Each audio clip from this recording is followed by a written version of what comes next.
Thank you. My name is David Donnelly. I'm counsel to Environmental Defense and the Innisfil District Association, and I have been slapped numerous times. I've been told to stick to a tight script, but I will take you through some of my history with the development community in Ontario.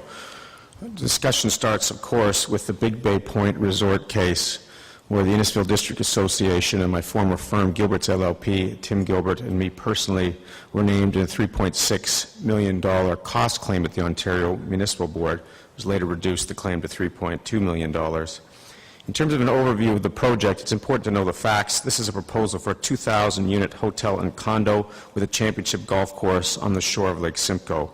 There's a proposal for a 300-person theater, 86,000 square feet of resort commercial space, 54,000 square foot conference facility, and a 1,000 slip mega marina. It'd be one of the largest marinas on the eastern seaboard, if ever built.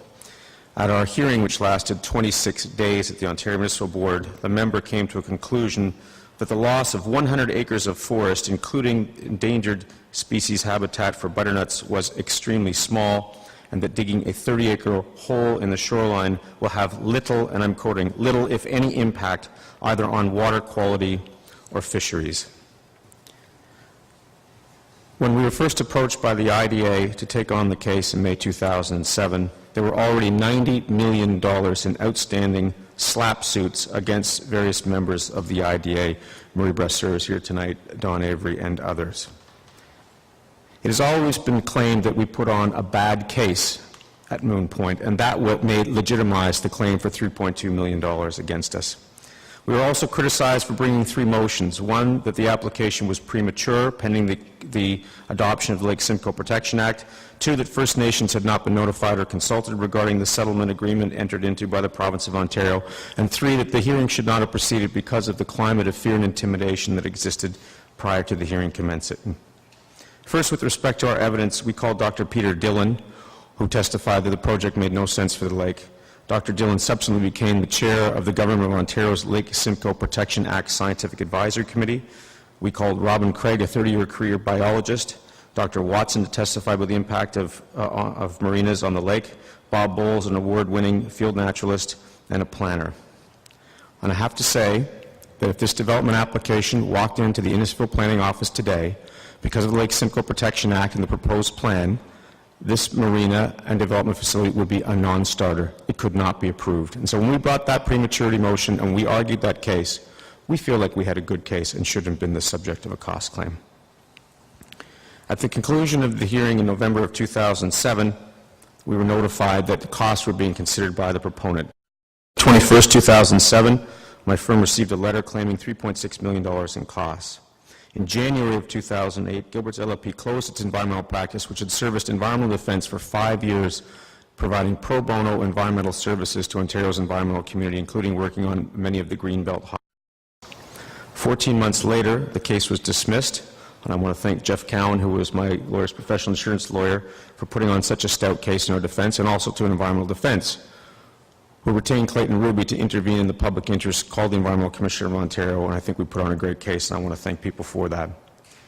The cost motion itself took 17.5 days, when the whole hearing on the merits of this complicated application was 26 days. It cost millions of dollars to defend this claim, and even though people say that we were the winners, of course we were not. The cost of defending that cost application was millions of dollars, but it also threatened and intimidated numerous other interveners in other development applications around the province. Being in the media, I became a lightning rod for many people who would approach me and say, we're considering an application, we're considering participants, and we have stopped because of your case was so notorious in the Globe and Mail and published in the Toronto Star. When considering tort reform, it's important to note that the Ontario Municipal Board found that our case was not brought for an improper purpose. I can't resist, but I'll just give you a brief list of some of the cost claims that was brought in that case. $207 to pick up the decision from the OMB, $5.99 for a chocolate explosion cake at Boston Pizza, $1,300 for a Dell projector, $2.29 for ice, $38 for a 10-liter bucket, and the list goes on. On December the 24th, our firm received a liable notice letter from the Geranium Corporation that said in particular release refers to a conditional OMB approval of the marina. You know this to be untrue. This statement is highly inaccurate and misleading the recipients and reviewers of your release. They ask for apology and threaten litigation. When you read the board's decision, it says, if Kinvar is deficient in any area, the development simply cannot proceed. In that sense, approval from the board is, in effect, conditional on other permits being secured. Kinvar Geranium took no action against the IDA in environmental defense. Was the case brought for proper purpose?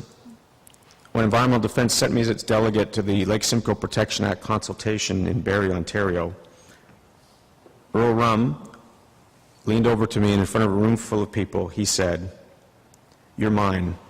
I'm going to spend every dime I have to fuck you." This was put in an affidavit at the Ontario Municipal Board hearing. I was not cross-examined on the affidavit. And when we left our discovery, I asked Jeff Cowan, can he now claim that this didn't happen? And my lawyer said, this is now a legal fact. But the board, in fact, found that the SLAPP case was not brought for any improper purpose. Now, the real hero in the Big Bay Point SLAPP situation are the members of the IDA who continue on in their struggle against this marina. It should be stopped. People like Don Avery and Murray Bresser, who are maintaining this fight and helping to support this fight. Don Avery was quoted in the paper as saying, the fix was in when the government held the meetings without us. We had no say on